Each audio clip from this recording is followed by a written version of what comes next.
नमस्कार साथियों, स्वागत है आप सभी का पॉलिटी पथ में। आज हम पढ़ेंगे भारत के राष्ट्रपति से संबंधित कुछ महत्वपूर्ण प्रश्नों के बारे में। तो चलिए शुरुआत करते हैं पहले प्रश्न से। राष्ट्रपति के महाभियोग यानी कि इम्पीचमेंट प्रस्ताव को पारित करने के लिए किस बहुमत की आवश्यकता होती है?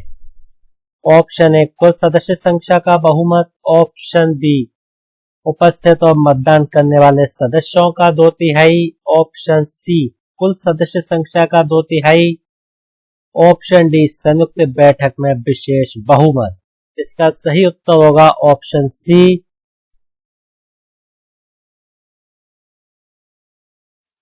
कुल सदस्य संख्या का 2/3। भारतीय संविधान के आर्टिकल 61 में महाभियोग का प्रावधान किया गया है। महाभियोग का प्रस्ताव लोकसभा और राज्यसभा किसी भी सदन में लाया जा सकता है। जिस भी सदन में लाया जाता है उसके 1/4 सदस्यों के प्रस्ताव पर हस्ताक्षर होना आवश्यक है। प्रस्ताव पर हस्ताक्षर होने के बाद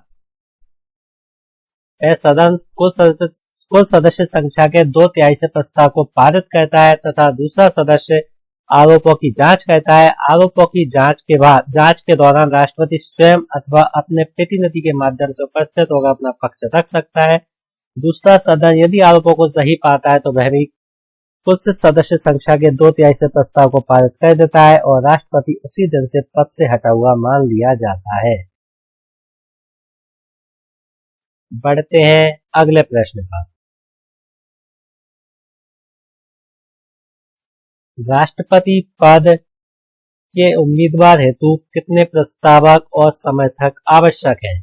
ऑप्शन ए 10 प्रस्तावक 10 समर्थक, ऑप्शन बी 20 प्रस्तावक 20 समर्थक, ऑप्शन सी 50 प्रस्तावक 50 समर्थक, ऑप्शन डी 25 प्रस्तावक 25 समर्थक। उसका सही उत्तर होगा ऑप्शन सी 50 प्रस्तावक और 50 समर्थक होना अति आवश्यक है। और ये वही लोग हो सकते हैं जो राष्ट्रपति के चुनाव में भाग लेते हैं, यानी कि एमपी और एमएलए। 1997 से पहले यह संख्या 10 प्रस्तावक और 10 अनुमोदक की हुआ करती थी तथा उस समय जमानत राशि 2500 रुपए थी। वर्तमान में जमानत राशि को बढ़ाकर 15,000 रुपए कर दिया गया है, जो आरबीआई अथवा चुनाव आयोग में जमा करानी होती है। 20 प्रस्ताव और 20 समर्थक उपराष्ट्रपति यानी कि वाइस प्रेसिडेंट के चुनाव में आवश्यक होते हैं। बढ़ते हैं अगले प्रश्न पर। राष्ट्रपति द्वारा जारी अध्यादेश अधिकतम कितने समय तक प्रभावी रहता है? ऑप्शन ए 3 महीने, ऑप्शन बी 6 महीने, ऑप्शन सी संसद के पुनर्सम्मेलन के बाद 6 सप्ताह, ऑप्शन डी 6 महीने प्लस 6 सप्ताह। तो इसका सही उत्तर होगा ऑप्शन सी संसद के सत्र के बाद 6 हफ्ते तक अधिकतम अध्यादेश को प्रभावी रखा जा सकता है। भारतीय संविधान के अनुच्छेद 123 में राष्ट्रपति को अध्यादेश जारी करने का अधिकार है। अध्यादेश तभी जारी किया जा सकता है जब संसद ना हो। यदि एक सदन भी सत्र में है तब भी अध्यादेश को जारी किया जा सकता है। और अध्यादेश के द्वारा सरकार को अगर तत्काल किसी कानून की आवश्यकता है तो अध्यादेश जारी किया जा सकता है। अध्यादेश के द्वारा संसदीय अधिनियम में परिवर्तन किया जा सकता है, संविधान में संशोधन नहीं किया जा सकता। संसदीय अधिनियम।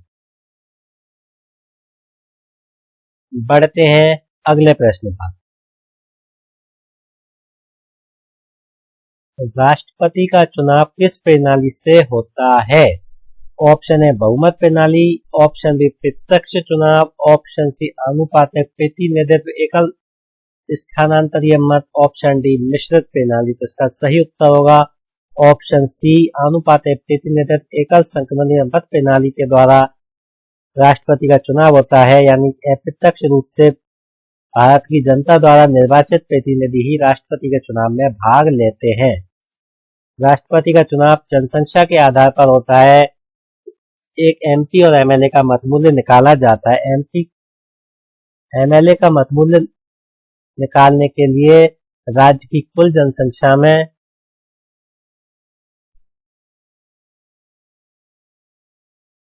कुल निर्वाचित एमएलए का भाग दिया जाता है।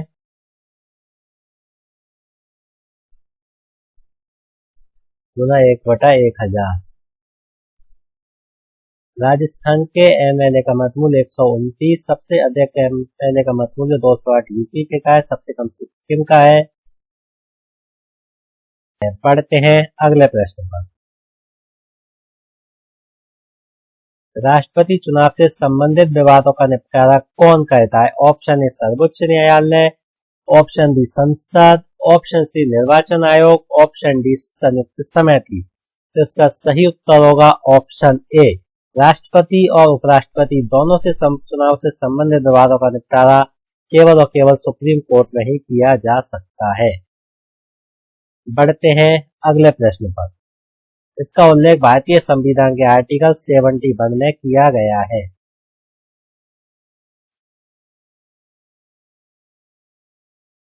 राष्ट्रपति के चुनाव में मतमूल्य किस पर आधारित होता है? ऑप्शन ए जनसंख्या, ऑप्शन बी क्षेत्रफल, ऑप्शन सी प्रति सदस्य मत, ऑप्शन डी कुल जनसंख्या। तो इसका सही उत्तर होगा ऑप्शन ए, कुल जनसंख्या पर राष्ट्रपति के चुनाव में मतमूल्य निर्धारित होता है तथा एमएलए का मतमूल्य राज्य की कुल जनसंख्या बटे कुल निर्वाचित एमएलए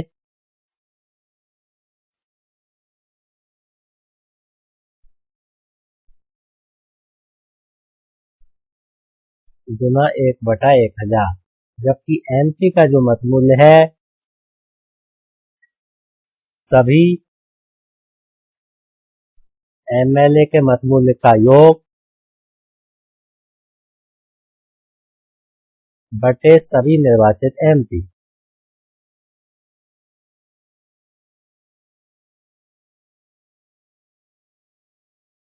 बढ़ते हैं अगले प्रश्न पर। संसद का संयुक्त सत्र जॉइंट सिटिंग बुलाने का अधिकार या बुलाने की शक्ति राष्ट्रपति को किस अनुच्छेद में दी गई है? ऑप्शन ए अनुच्छेद 108, ऑप्शन बी अनुच्छेद 110, ऑप्शन सी अनुच्छेद 111, ऑप्शन डी अनुच्छेद 112। तो इसका सही उत्तर है ऑप्शन ए। भारतीय संविधान के अनुच्छेद 108 में राष्ट्रपति को ज्वाइंट सिटिंग या संयुक्त बैठक बुलाने की अनुमति दी गई है। जब दोनों सदनों में टकराव हो तो राष्ट्रपति संयुक्त बैठक बुला सकता है। यह केवल साधारण विधेयक और वित्त विधेयक के संबंध में बुलाई जा सकती है। धन विधेयक और संविधान संशोधन विधेयक पर साधारण बैठक का कोई प्रावधान नहीं है। भारतीय संविधान के अनुच्छेद 110 में धन विधेयक की परिभाषा दी गई है। 111 में संसद द्वारा पारित विधेयकों पर राष्ट्रपति को कुछ अधिकार दिए गए हैं। या तो वे अपनी सहमति प्रदान कर दे या सहमति रोक ले या एक बार पुनः विचार टू वापस भी लौटा सकते हैं। 112 में वार्षिक वित्तीय विवरण का उल्लेख किया गया है जिसे पिछले रूप से बजट भी कहा जाता है।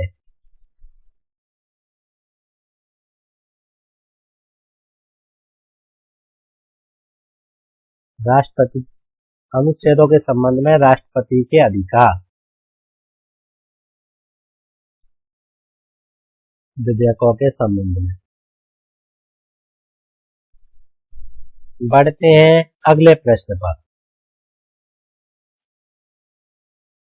भारत के किस राष्ट्रपति ने लगातार 2 कार्यकाल पूरे किए? Option A doctor Rajendra Prasad, option B KR Narayanan, option B Fakhruddin Ali Ahmed, option B doctor Sarvepalli Radhakrishnan. तो इसका सही उत्तर होगा ऑप्शन ए।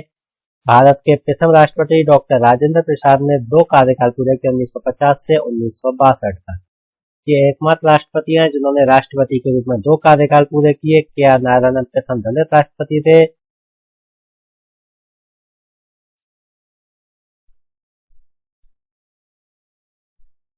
फखरुद्दीन अली अहमद का पद के दौरान मृत्यु हो गई थी।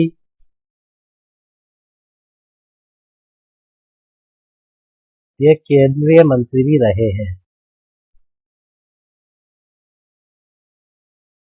डॉक्टर सर्वपल्ली राधाकृष्णन ये उन्होंने 2 बार उपराष्ट्रपति का कार्यकाल पूरा किया है। बाद में ये राष्ट्रपति बने। बढ़ते हैं अगले प्रश्न पर। राष्ट्रपति अपना इस्तीफा किसे देता है? ऑप्शन ए प्रधानमंत्री, ऑप्शन बी उपराष्ट्रपति, ऑप्शन सी लोकसभा अध्यक्ष, ऑप्शन डी मुख्य न्यायाधीश। तो इसका सही उत्तर होगा ऑप्शन डी। राष्ट्रपति अपना इस्तीफा उपराष्ट्रपति को देता है तथा उपराष्ट्रपति इसकी तत्काल सूचना लोकसभा अध्यक्ष को देता है।